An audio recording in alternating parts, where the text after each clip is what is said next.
নমস্কার বন্ধুরা, আজকে আমি কুলের আচার তৈরি করব। তো অনেকদিন ধরেই ভাবছিলাম যে আপনাদের সঙ্গে এই রেসিপিটা শেয়ার করি, তো হয়ে উঠছিল না, কারণ কুল পেড়ে শুকাতে তো একটু টাইম লাগে। তো কুল পেড়ে আমি শুকিয়ে নিয়েছি, একদম দেখুন আচার তৈরি করার মতো একদম রেডি হয়ে গিয়েছে। আর সব থেকে বড় কথা, আমি হাতের কাছে নলেন গুড় পেয়ে গিয়েছি। এই গুড় দিয়ে তৈরি করলে খেতে কিন্তু খুব সুন্দর হয়। তো আপনারা পুরো ভিডিওটা দেখুন আর আমার সঙ্গে থাকুন। আমি আশা করছি আপনাদের সকলের এই রেসিপিটা খুব ভালো লাগবে। তাহলে চলুন আচারটা তৈরি করা শুরু করে দিই।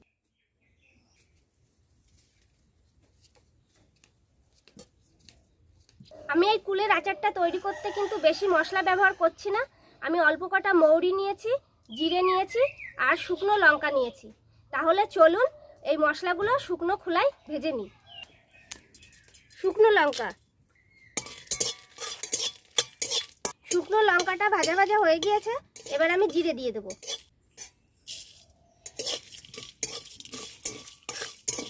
মৌরিটাও দিয়ে দিচ্ছি।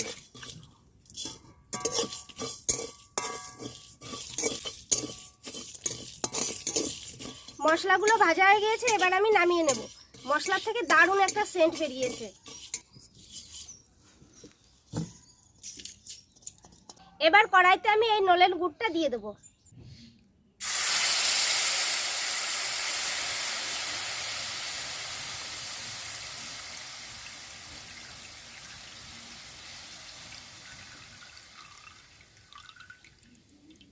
গুড়টা দেখুন একবার, এর কালার একদম তেলের মতন গুড়টা।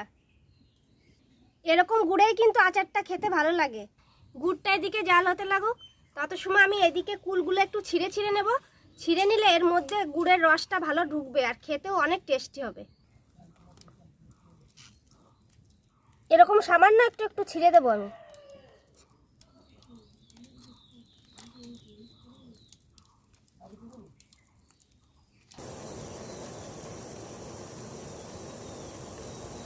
গুড়ে কিন্তু সর্ষে ফোট এসে গিয়েছে, এই ফোটগুলো উঠছে, এই ফোটগুলোকে কিন্তু সর্ষে ফোট বলে। এবার আমি কুলগুলো দিয়ে দেবো।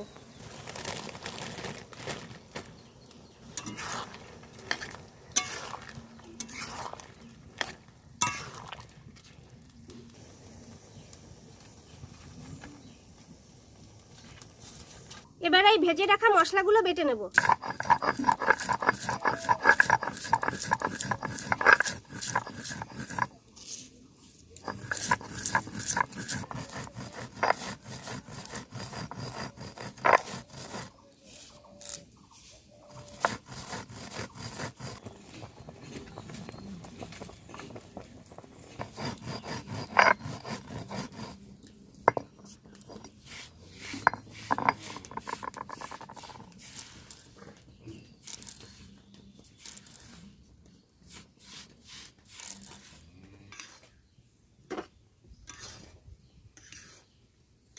এবার আমি সামান্য একটু লবণ দিয়ে দেবো।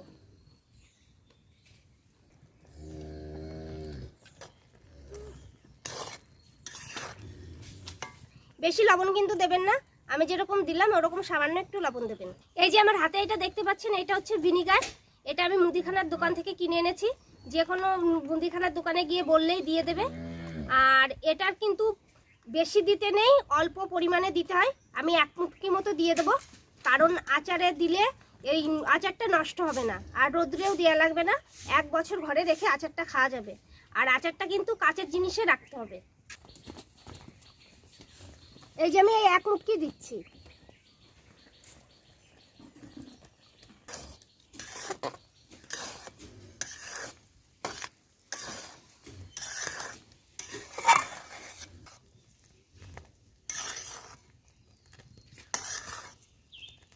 কুলের আচারটা আমার হয়ে গিয়েছে।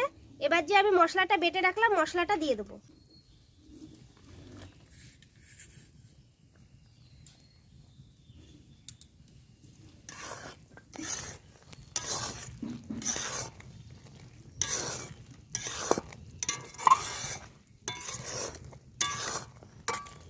আচারটা হয়ে গিয়েছে, এবার আমি নামিয়ে নেব।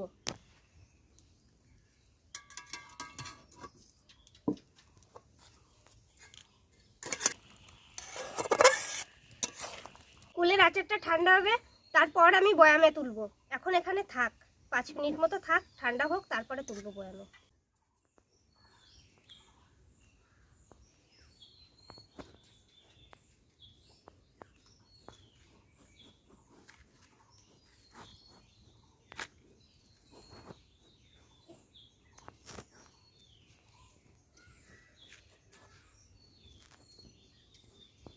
কুলের আচারটা ঠান্ডা হয়ে গিয়েছে, এবার আমি বয়ামে ভরে নেব।